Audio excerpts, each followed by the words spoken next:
Okay, good afternoon. Welcome to another installment of Exercise Execution with my client, Amy Packwood. I'm Chris Packwood, and previously we did a functional movement screening of Amy, and we found some inefficiencies in that screening. One being flexibility and mobility, the other being core strength, and the other being that, well, we decided upon that assessment that a lot of it was due to weight, so we're going to key in on fat loss.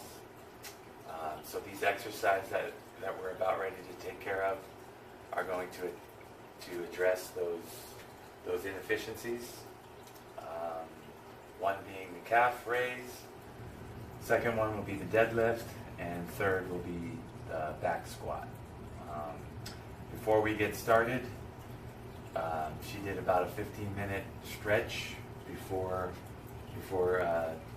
we got into this exercise regimen. So she's well heated up. The body, we keyed in on the areas that we're going to work out. She stretched her calves, she stretched her shoulders, she stretched her back, she stretched her glutes, pretty much a full body warm up. So she's ready to go, and then the first one will be the calf raise.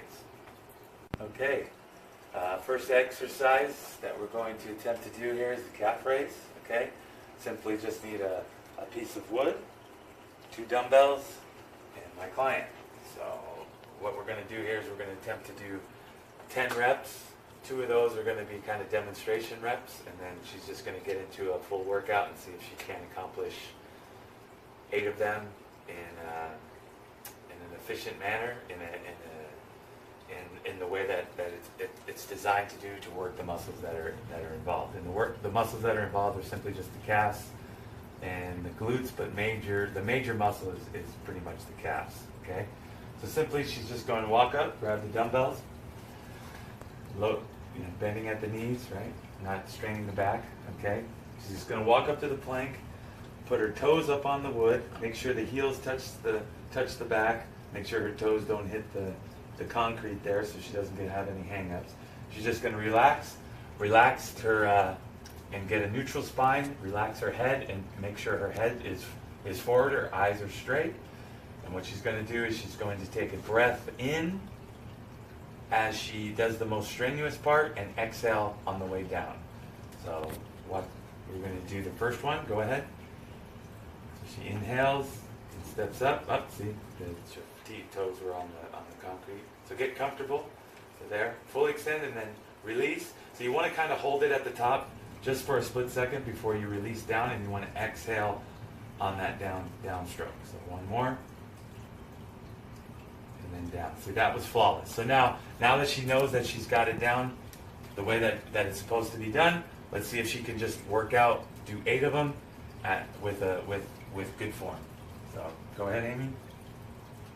So I'm just going to watch from this angle up.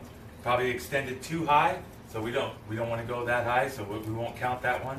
So we'll go to where she's comfortable. There's 1. There's 2. Good. See, she's not shaking or anything. She's really comfortable there. There's 4. Okay. Slightly bend your knees is okay. Good. And flex up. Good. Relax your shoulders a little bit. You look a little tense. Make sure we're looking forward. Good.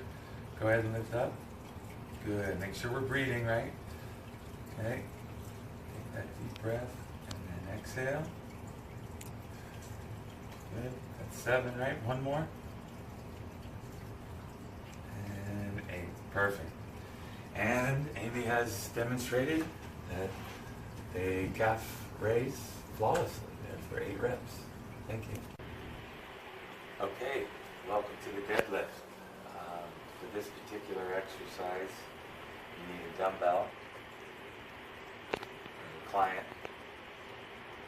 And if the weight was more, we would maybe consider using a weight belt.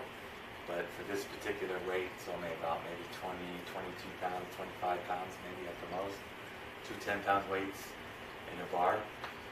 So more or less this is for demonstration purposes. We wanted to add a little bit of resistance to the exercise, so that's why the weight is so low. For her workout plan, we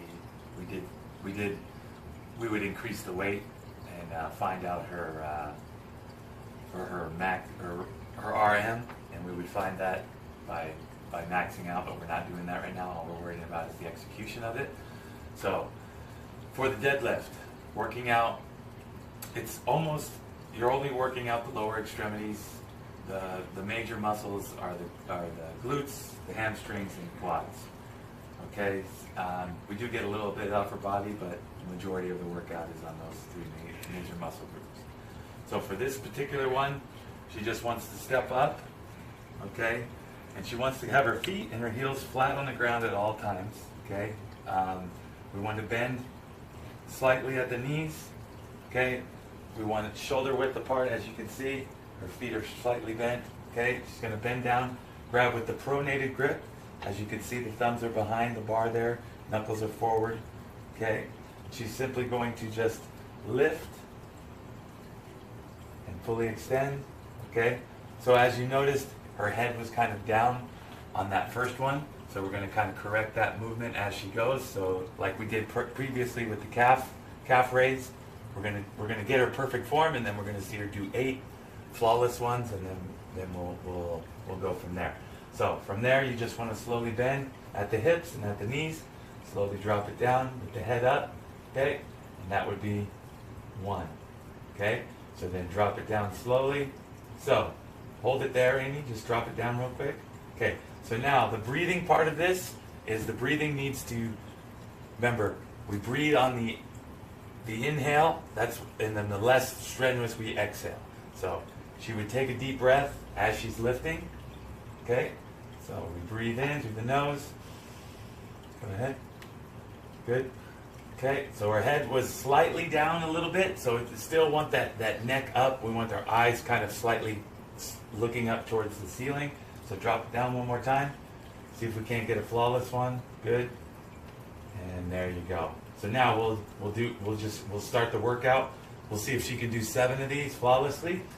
So watch the heels and go ahead, Amy. So she bends down, lifts up, good. Full extension. Arms are perfectly straight, no bend in the arms. All the bend is in the knees and in the hips. Make sure we touch the floor with the weights. That's 5. That's 6. That's 7. Good. That's 8. Excellent. And that would be flawless demonstration of the deadlift. Okay, here we are at the final and probably the most effective muscle building exercise there is, the back squat. Again, like we mentioned before about the deadlift, I don't have a rack, obviously. So what we're going to do is she's just going to clean and press the bar, and then just gently lift it over her back, and slowly, gently put it on her scapula in the back, and we're going to go from there. It's pretty safe. This weight is pretty light for her. Again, if we were really looking to find her max numbers to work out on, we would have to take it to the squat rack, and we would have to be having double spotters and all that stuff. But for this particular one, my home gym, we're just going to have to make do. So let her get into that starting position. So she's just going to simply just pull it over with the grab with the pronated grip, right? Again, okay, the hands are good. Okay, she's just going to slowly raise it up to her chest and up over her head, and then just slowly bring it back. Okay. Now here's the important part: is this grip, as you can see, okay, is with her hands forward like this, pronated grip. Now her hands need to roll forward. You don't want to bend your arms like this and put any weight into the hands. So the hands need to roll forward, and it's kind of a little bit uncomfortable, but you want to rest it right there in the scapula. You know, there's like, you feel the little notch there. You're just going to rest it there. Okay. So she's got good form here. Remember, heels and toes and feet flat as possible throughout the whole squat. I like her spacing. It's shoulder width apart. Feet, usually it depends on the person, but 30 to 60 degrees is usually where normal athletic or general just working out people want to keep their feet. Some power lifters and weightlifters, Olympic weightlifters, they change their feet, but for this is the most safest and the most neutral. So for this one, I would like her just to bend her toes out just a little bit more, slightly out. Okay, so we're going to get a full range of motion here. So what she's going to do here is she's just going to collapse the hips and the knees, and she's going to try to get as deep as she possibly can with the squat, keeping her head out and chest up, and her eyes about right at this point, maybe 5 feet in front of her, focusing on that point as she go down, but focusing on keeping her chest and her chin up and faced out, and as she drops, all of the weight goes straight down the middle of the spine and into her hamstrings and to her quads. Okay, go ahead and see if we can demonstrate one. Okay, and come on back up. Good. I like that. I think she can get a little bit deeper, because if she doesn't get deep enough, she's going to put all of the pressure on her patella, and we don't want that. We don't want any knee problems. So we want the hamstrings and the quads engaged. So you have to get either parallel with the knee, the hip right here, the hip and the knee need to be parallel, or the hip needs to drop even lower than the knee, and then we're engaged in the hamstrings, and we're working out the hamstrings and the quads, and not just the knee muscles. Okay, so let's do one more, and let's watch that go all the way down. Okay, I think you can get a little lower. There's one. That would be one. Okay, but let's try not to bounce there. Okay, so now she knows how deep she needs to get. So let's watch the knees and make sure she focuses on that, and then I want to watch her upper body and make sure that that's perfect as well. Go ahead. So deep, good, and then we go up. Excellent. So that was a perfect squat. I would like to see maybe her hands come in just a little bit. It looks like this one might be a little bit off balance. If you can you come in just a little more? Make sure you're just comfortable there. Okay? All right. So now, the breathing part of this. Again, it's strenuous the whole time, but I would say we want to exhale on the way down and inhale on the way up. Okay? So make sure we're breathing in this one. Okay? Go ahead. All the way down and chest up. 1. So we're going to do 8, okay? 2. Perfect form. Keep it going. Excellent. Good. Beautiful. Keep it going. Good. Good. Don't compensate. Come on. Keep going down. All the way down. Good. That's 4. 5. Try not to bounce up that end there. Just try to slowly get into it so we're getting a full, there it is, full range of motion right there. See how slow it was? Good. One more good one. And we're breathing, and perfect. And that finishes like I said, she would, in a normal situation where there's a lot of weight on there, we'd have spotters on either side, and she would simply just walk the weight back in and rack it. But for this one, it's not that heavy a weight, so she can easily lift it off and be safe, and no muscle strain or injuries are going to be done because of that. So thank you, and have a nice day.